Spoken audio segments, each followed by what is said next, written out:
शव मिला, पुलिस ने पोस्टमार्टम के लिए भेजा। गोली मारकर हत्या, पोस्टमार्टम से खुलेगा मौत का राज। सड़क हादसे में 5 की मौत, पुलिस ने शवों को पोस्टमार्टम के लिए भेजा। महिला ने आत्महत्या की, पुलिस ने शव पोस्टमार्टम के लिए भेजा।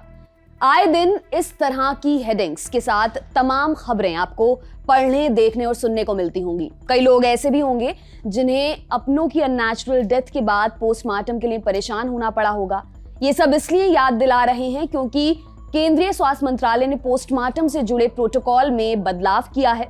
इस रिपोर्ट में हम आपको बताएंगे कि प्रोटोकॉल में हुए इन चेंजेस से पोस्टमार्टम की प्रक्रिया में क्या बदलाव देखने को मिलेंगे। इस पर भी चर्चा करेंगे कि नए नियमों से अंगदान को कैसे बढ़ावा मिलेगा। सबसे पहले बात करते हैं कि क्या बदला है। पोस्टमार्टम प्रोटोकॉल में बदलाव को सरकार ने अधिसूचित कर दिया है। अब किसी भी समय शव परीक्षण करने की अनुमति दे दी गई है, भले ही प्राकृतिक रोशनी हो या नहीं। हालांकि इस बात पर निर्भर करेगा कि जिस अस्पताल में ऑटोप्सी की जानी है वहां उपयुक्त बुनियादी ढांचा उपलब्ध है या नहीं। प्रोटोकॉल में यह कहा गया है कि अंगदान के लिए पोस्टमार्टम प्राथमिकता के आधार पर किया जाना चाहिए और सूर्यास्त के बाद भी उन अस्पतालों में किया जाना चाहिए जिनके पास नियमित रूप से इस तरह के पोस्टमार्टम के लिए बुनियादी ढांचा मौजूद है।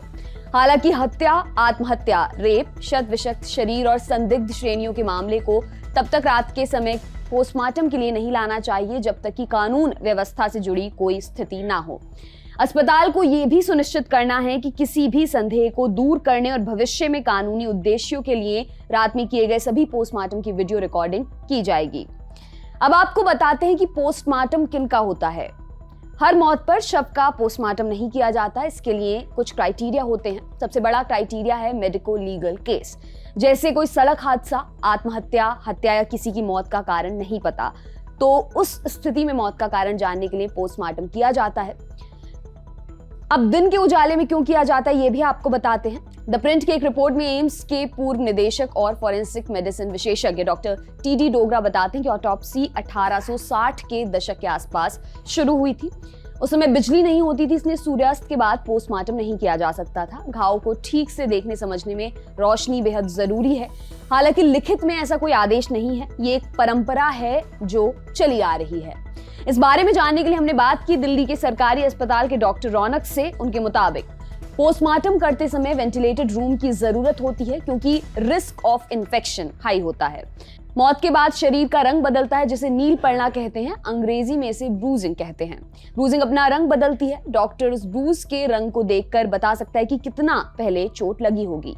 ये रंग पहले नीला होता है, फिर पीला होता है, उसके बाद हरा होता है। कलर को देखकर डॉक्टर बता सकते हैं कि ब्रूजिंग कब हुई थी। मान लीजिए कि रोड ट्रैफिक एक्सीडेंट में किसी के लिवर में चोट लगी है, तो उसके लिवर के रंग को देखकर डॉक्टर ये बता सकते हैं कि उस अंग के साथ क्या हुआ होगा। उसी तरह किडनी और आंतों के बारे में भी बताया जा सकता है। किसी भी चीज का रंग इस बात पर निर्भर करता है कि हम उस पर कौन सी रोशनी डाल रहे हैं। अगर आप लाल रंग की चीज पर हरे रंग की रोशनी डालेंगे तो वो चीज काली दिखेगी। डॉक्टर रौनक का कहना है कि पोस्टमार्टम नेचुरल रोशनी में ही किया जाता है क्योंकि नेचुरल लाइट का कलर हर जगह एक ही होता है। बल्ब का कलर अलग अलग हो सकता है। पीले बल्ब में अगर पोस्टमार्टम किया गया तो बॉडी का रंग अलग दिख सकता है, सफेद में किया गया तो अलग दिखाई दे सकता है।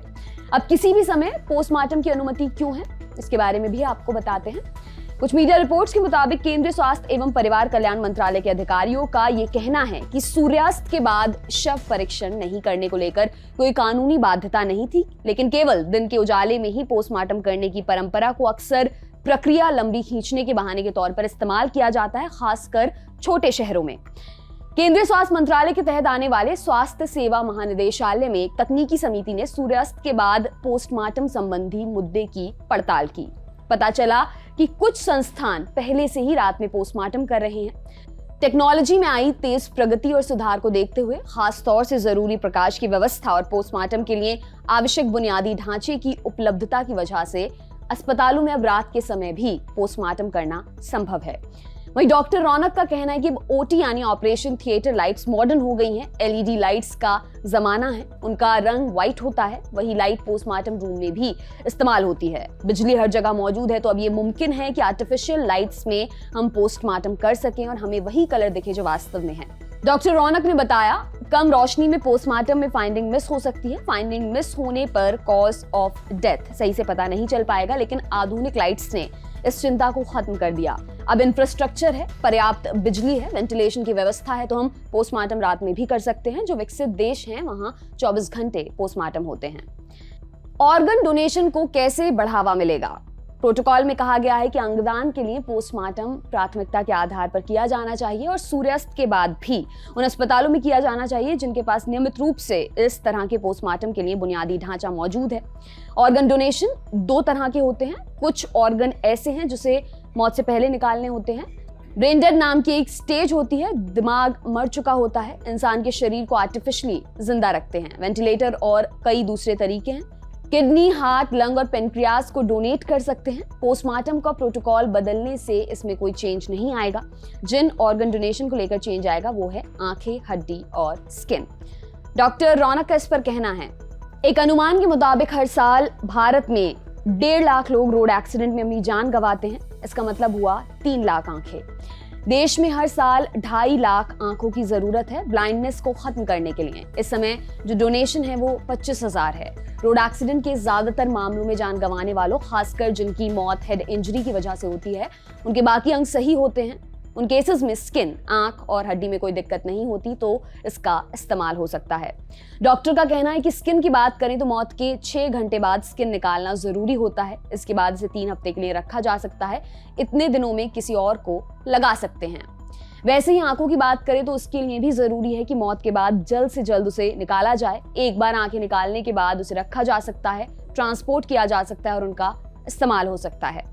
अभी के प्रोटोकॉल के मुताबिक दिन में ही पोस्टमार्टम होता था। मान लीजिए कि सुबह 8 बजे से शाम 5 बजे तक ही काम हो रहा है तो 8 घंटे ही मिल रहे हैं। ऐसे में हम 1/3 ही अंग निकाल सकते हैं। जब तक पोस्टमार्टम नहीं होगा मेडिको लीगल केस में कोई ऑर्गन नहीं निकाल सकते। उन्होंने बताया कि स्किन की जरूरत उन लोगों को ज्यादा पड़ती है जो पूरी तरह से झुलस गए हों। हालांकि इंडिया में अभी बोन डोनेशन का कॉन्सेप्ट ही नहीं है। अगर बोन डोनेशन शुरू होता है तो उन लोगों को फायदा मिलेगा जिनकी बोन किसी तरह से खराब हो गई हैं। आपके लिए ये तमाम जानकारी लाए हैं हमारे साथी डेविड। मेरा नाम है दिव्यांशी। देखते रहिए दी लल्लन टॉप। शुक्रिया।